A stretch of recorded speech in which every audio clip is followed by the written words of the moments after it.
Thom Hartmann here on the news. You need to know this. Detroit is broke. On Thursday, the Motor City became the largest in U.S. history to file for bankruptcy.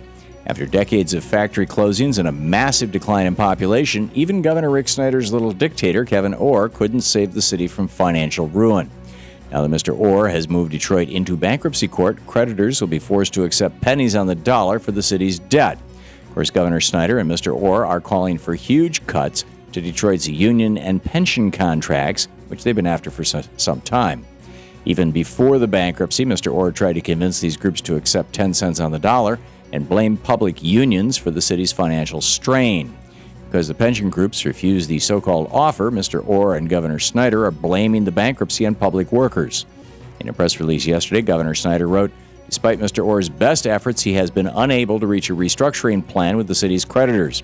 I therefore agree that the only feasible path to a stable and solid Detroit is to file for bankruptcy protection."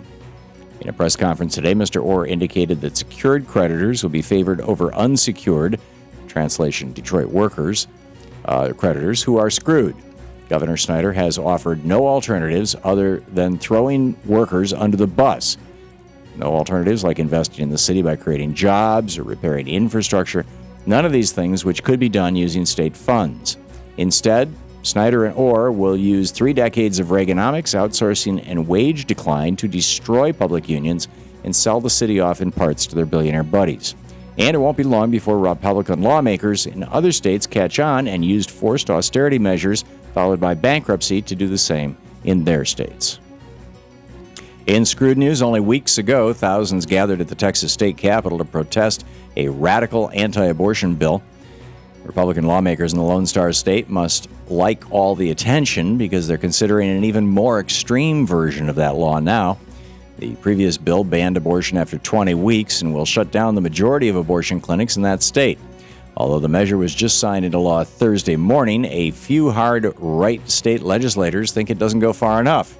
So State Representatives Phil King, Dan Flynn, and Jeannie Morrison filed their own version of the law, which would ban abortion after just 6 weeks. The so-called fetal heartbeat bill would criminalize abortions after the first half of the first trimester, before many women even know that they're pregnant. It's not clear if state lawmakers will attempt to pass this extreme anti-choice legislation, but it's likely that the protests in Texas aren't coming to an end anytime soon. In the best of the rest of the news, after spending $2.3 million taxpayer dollars in legal fees, Republicans in the House of Representatives are finally giving up on their defense of the Defense of Marriage Act. In 2011, when the Justice Department announced that they would no longer defend the discriminatory law in court, Republican lawmakers jumped into the fight to keep same-sex couples from getting married. But since the Supreme Court recently ruled that Section 3 of DOMA is unconstitutional, House Republicans will not continue spending our tax dollars to defend it. The attorney representing the group of lawmakers withdrew from a case in which U.S. service members were suing for military benefits for same-sex partners. As the Defense Department has already announced that those benefits will now be provided, there really wasn't much of a fight left for the Republican lawmakers. The fight for equality is still ongoing in the states, but at least our federal tax dollars are no longer being used to defend discrimination. It's not just low-wage fast food workers who are standing up for their right to a living wage. On Thursday, underpaid federal workers walked off the job at Washington, D.C.'s Union Station.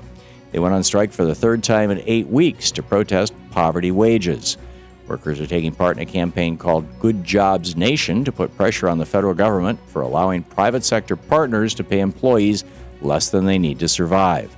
According to the National Employment Law Project, known as NELP, about 75% of these workers make less than $10 an hour, and nearly half rely on public assistance programs just to get by.